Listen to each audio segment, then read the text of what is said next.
विद्यार्थी मित्र हो, आपण आंतरराष्ट्रीय संबंधामध्ये आंतरराष्ट्रीय संबंधाचं स्वरूप आणि व्याप्ती या संदर्भामध्ये माहिती करत होतो. आंतरराष्ट्रीय संबंधाचं स्वरूप एकंदरीत लक्षात घेतल्यानंतर या विषयामध्ये कशा स्वरूपामध्ये बदल झाला तशा स्वरूपामध्ये या विषयाची व्याप्ती देखील बदलत गेलेली किंवा वाढत गेलेली आपल्याला दिसून येते. कालच्या तासिकेमध्ये आपण आंतरराष्ट्रीय संबंधाची व्याप्ती बघत असताना सुरुवातीला विविध राष्ट्रांमध्ये जवळपास 16व्या किंवा 17व्या शतकापासून जे विविध पातळीवरचे संबंध निर्माण झालेले होते, या संपूर्ण संबंधांचा अभ्यास या आंतरराष्ट्रीय संबंधामध्ये सुरुवातीच्या काळामध्ये झालेला आपल्याला दिसून येतो. त्यानंतर राजनय असेल, राजेशाही पद्धती असेल, या स्वरूपांचा देखील अभ्यास आंतरराष्ट्रीय संबंधाच्या अभ्यासिकेमध्ये आपल्याला दिसून येतो. आजच्या आधुनिक काळामध्ये जवळपास अनेक राष्ट्रे स्वयंनिर्णय किंवा स्वयंभू झाली आहेत. अशी स्वतंत्र स्वरूपाची राष्ट्रे आपल्या देशाचं परराष्ट्र धोरण आखत असतात. या परराष्ट्र धोरणावर आपल्या देशांतर्गत जे काही घटक परिणाम करत असतात, या घटकांचा परिणाम किंवा अभ्यास देखील आंतरराष्ट्रीय संबंधाच्या व्याप्तीमध्ये समाविष्ट होतो.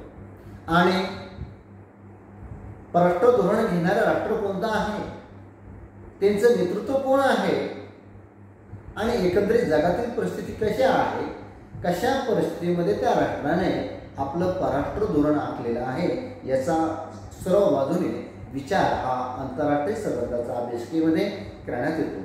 उदाहरणार्थ जर बघायचं झालं, भारत जेव्हा स्वतंत्र झालेला होता, या स्वतंत्र झाल्यानंतर भारताला सोव्हिएत रशियाकडून देखील आपल्या गटामध्ये सहभागी होण्याचं निमंत्रण मिळालेलं होतं.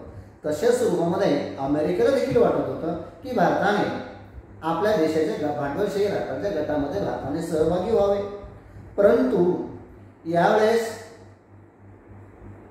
तत्कालीन भारताचे पंतप्रधान पंडित जवाहरलाल नेहरू यांनी दोन्ही गटाच्या सहभागी न होता स्वतंत्र आपला मार्ग आपण निवडला पाहिजे, आपला विकास आपण केला पाहिजे, कोणाचाही संघर्ष विनाकारण आपण अंगावर घेऊ नये, आपण गरीब आहोत, नुकतंच स्वतंत्र झालेलो आहे, आपला हा विकास आपण स्वतः घडून आणला पाहिजे. मग या दृष्टिकोनातून आपल्या विकासाच्या दृष्टिकोनातून काय इतर राष्ट्राकडून घेणं गरजेचं आहे, याचा सारासार विचार करून भारताने अलिप्तवादी चळवळ त्या ठिकाणी सुरुवात केली आहे.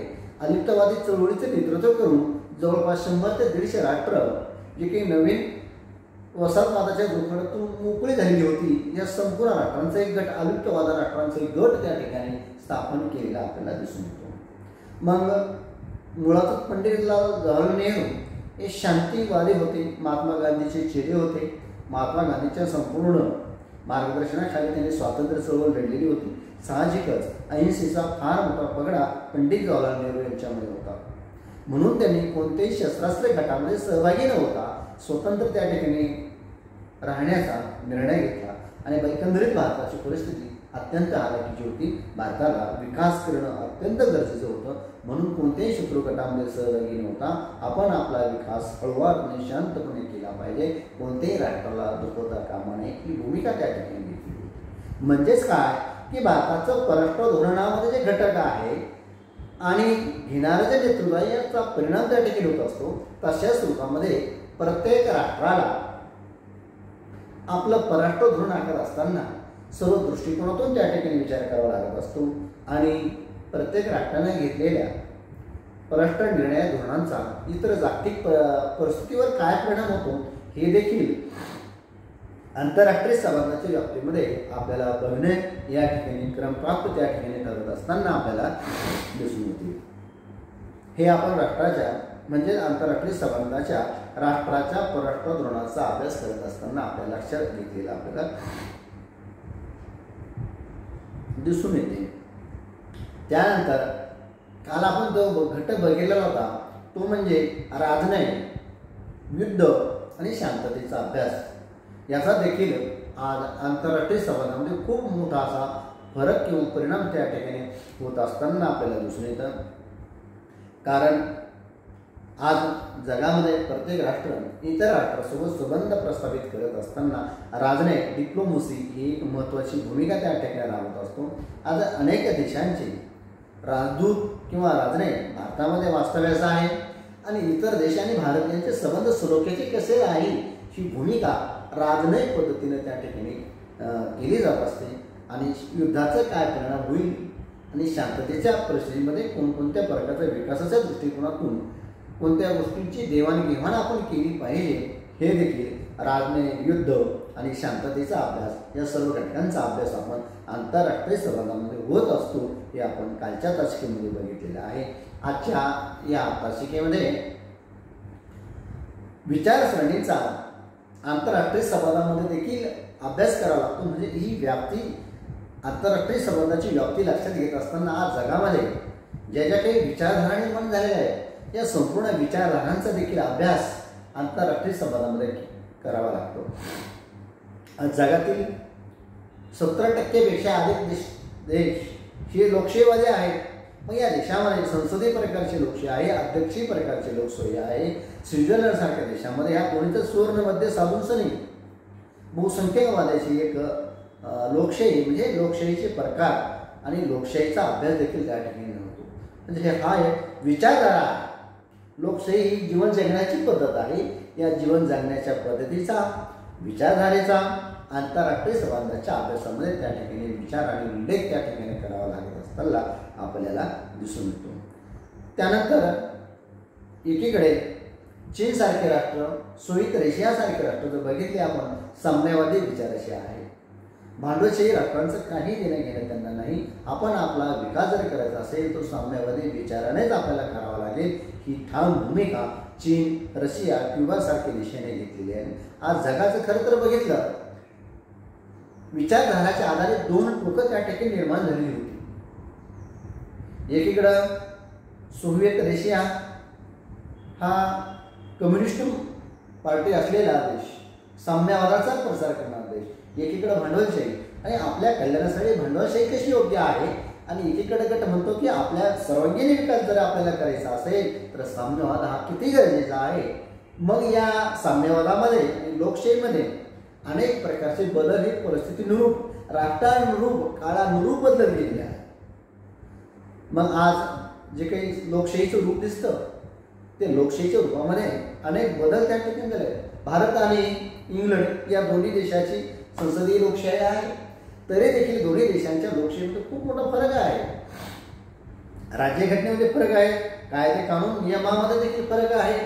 तशाच रूपामध्ये साम्यवाद, चिन्ह जो साम्यवाद स्वीकारला तो आपली भौगोलिक परिस्थिती, आपल्या लोकांच्या गरजा आणि आपल्या परिस्थितीनुरूप त्या ठिकाणी साम्यवाद स्वीकारलेला आहे. आणि रशियाचा साम्यवाद हा चीनपेक्षा थोडा वेगळा आहे, परंतु वेगळा आहे. आज बघा 1991ला रशियाचं विघटन व्हावं त्या ठिकाणी जवळपास अनेक राज्यामध्ये त्यांचं रूपांतर झालं.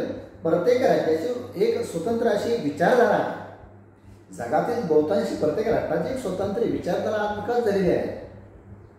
आणि या संपूर्ण विचारधारांचा विकास, अभ्यास आंतरराष्ट्रीय संबंधांच्या अभ्यासामध्ये होत असतो. एकीकडे आपण मध्ययुगीन काळापासून जर बघितलं राजेशाही होती. या राजेशाहीचं रूपांतर निरंकुश राजेशाहीमध्ये झालेलं आहे. त्यानंतर कल्याणकारी राजेशाही असेल, लोकशाही असेल, झुंडशाही असेल, असे अनेक प्रकार आपण बघितलेले आहेत. एवढंच नाही, नाझीवादासारख्या, फॅशिस्टसारख्या चळवळी या ठिकाणी उदयास झाले. असा एक विचारधारा असलेला एक वर्ग या जगाच्या पाठीवर निर्माण झालेला आहे. यांचा अभ्यास केल्याशिवाय देखील आपल्याला आंतरराष्ट्रीय संबंधाचा अभ्यास करता येणार नाही. कारण जगामध्ये या विचारधारांचा नक्कीच असा परिणाम त्या ठिकाणी पडलेला आहे.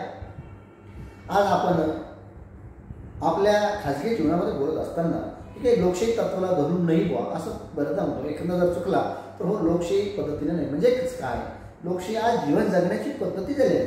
आज आपल्या अंगवळणी लोकशाही पडलेली आहे, पण तो इतर राष्ट्राचा जर विचार केला पण ती अंगवळणी पडलेली नाही. भारताच्या शेजारी राष्ट्राचा जर आज विचार केला तर अनेक राष्ट्रांच्या लोकशाही ह्या मोडकळी झाल्या आहेत. बांगलादेश असेल, पाकिस्तान असेल, या संपूर्ण देशांच्या लोकशाही मोडकळी झालेल्या आहेत. यांनी देखील भारताबरोबर लोकशाही स्वीकारलेल्या आहे. म्हणजेच काय, कुठेतरी ते विचारधाराला प्रसारित करायला, विकास व्हायला त्या ठिकाणी अडथळे त्या ठिकाणी निर्माण झालेले आपल्याला दिसून येतात. म्हणूनच मला या ठिकाणी म्हणायचं आहे की विचारसरणींचा अभ्यास हा आंतरराष्ट्रीय संबंधामध्ये अत्यंत सखोलपणे त्या ठिकाणी केला जात असतो. आंतरराष्ट्रीय संबंधाची व्याप्ती या विचारधाराने देखील वाढलेली आहे. सांगता येत नाही की कदाचित काळानुरूप अनेक विचारधारा या पृथ्वी पटलावरती निर्माण झालेल्या आहेत, होणार आहे.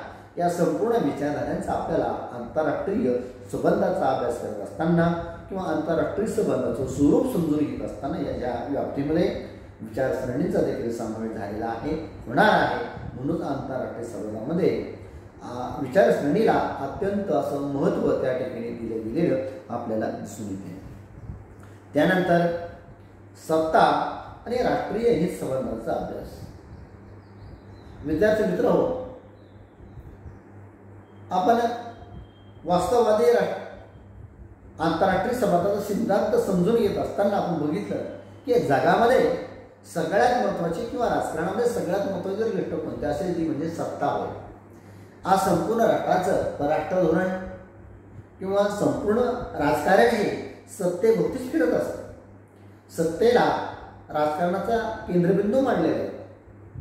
सत्तेशिवाय राजकारणाचा विचारच आज केला जाऊ शकत नाही.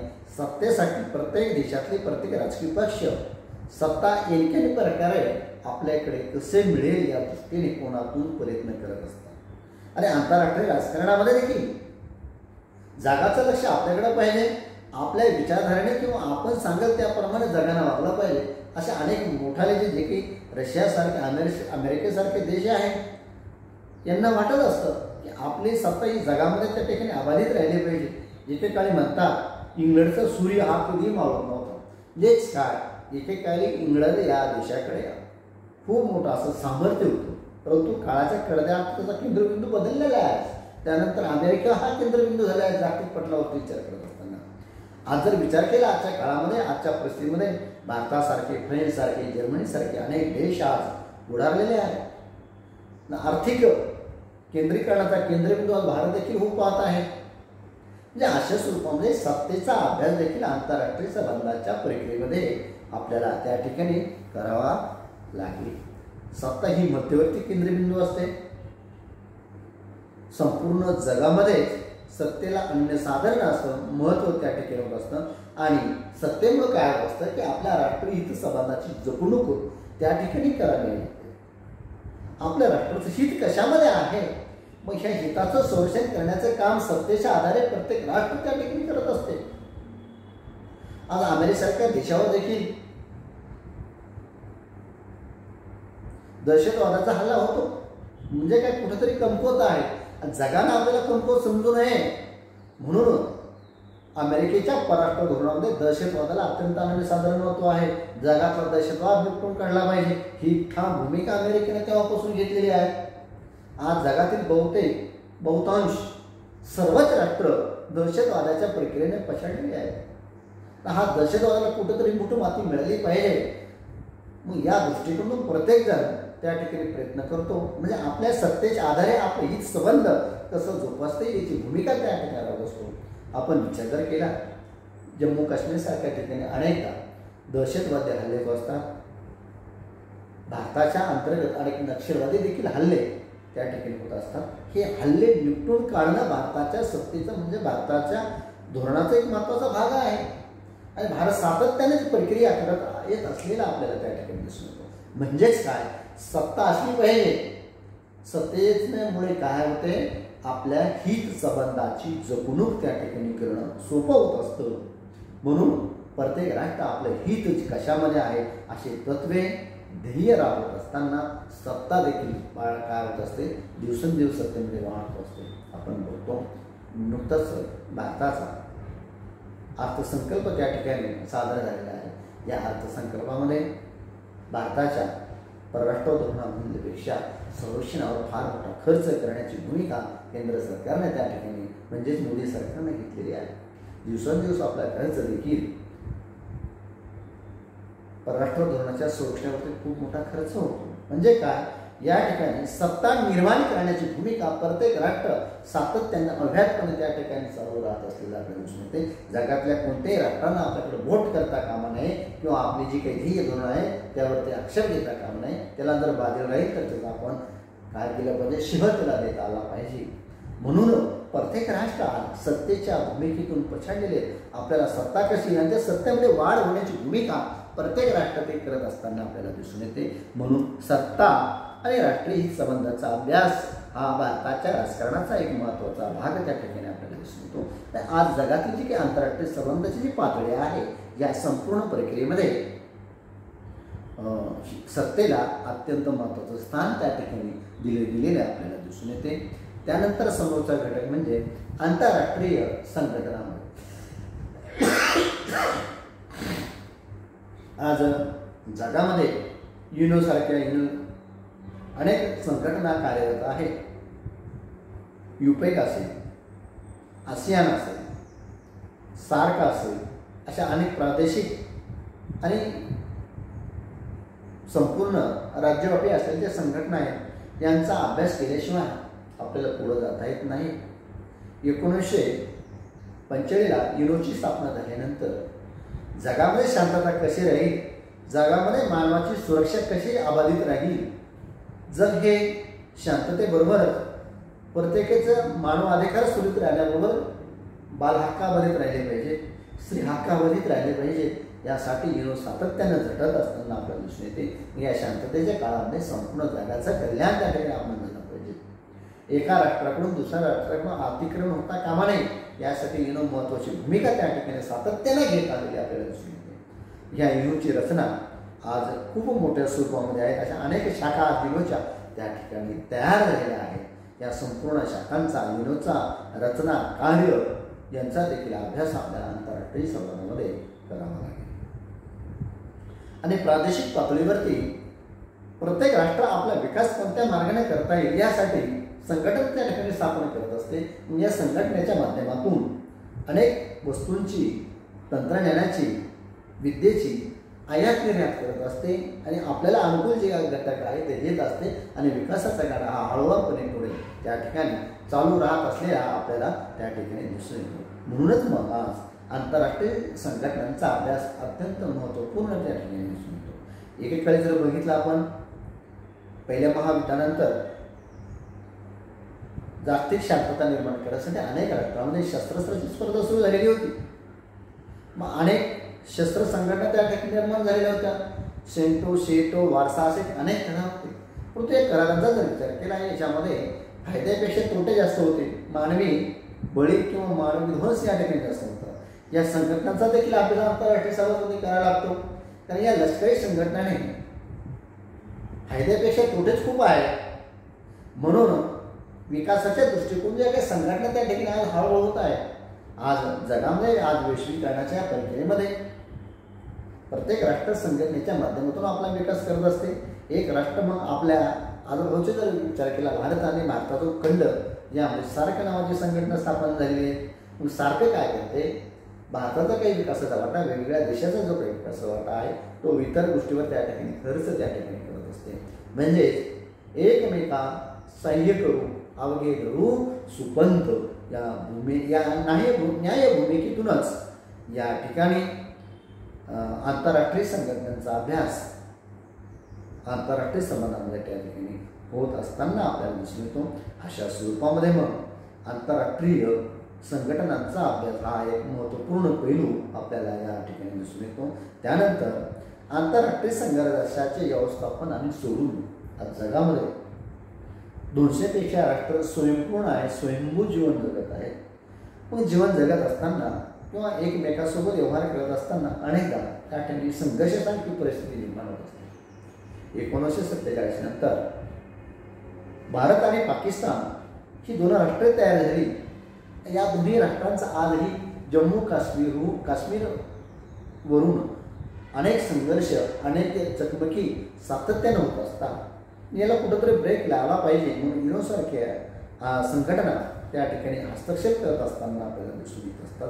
म्हणजे आंतरराष्ट्रीय संघर्षाचं व्यवस्थापन करण्याची भूमिका एकंदरीत आंतरराष्ट्रीय संबंधाचा एक अभ्यासामध्ये त्या ठिकाणी करावं लागतं. शस्त्रास्त्राच्या काही संघटना आहेत, शस्त्र नियंत्रण असेल, या संघटनांना एक प्रकारची ब्रेक त्या ठिकाणी लावण्याची भूमिका त्या ठिकाणी घेतलेली आपल्याला दिसून येते. म्हणूनच मग आंतरराष्ट्रीय संघर्षाचे व्यवस्थापन आणि सोडवणूक सातत्याने येणं किंवा अनेक राष्ट्र एकत्र येऊन त्या ठिकाणी करत असतात.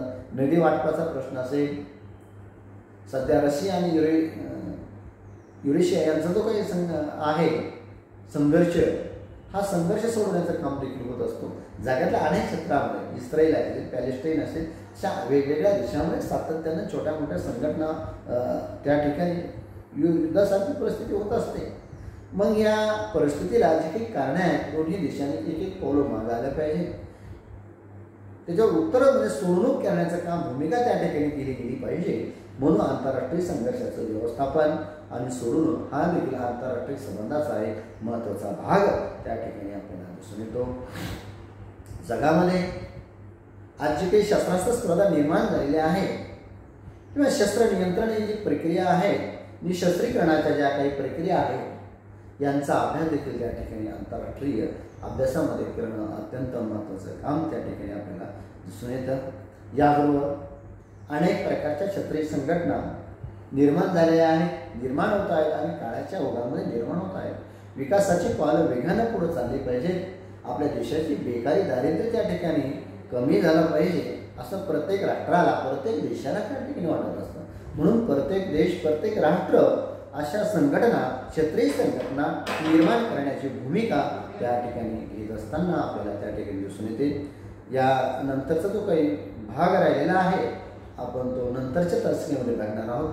तत्पूर्वी आज या ठिकाणी आपल्या या तासिकेला आज पूर्ण विराम देऊया. सर्वांचे धन्यवाद.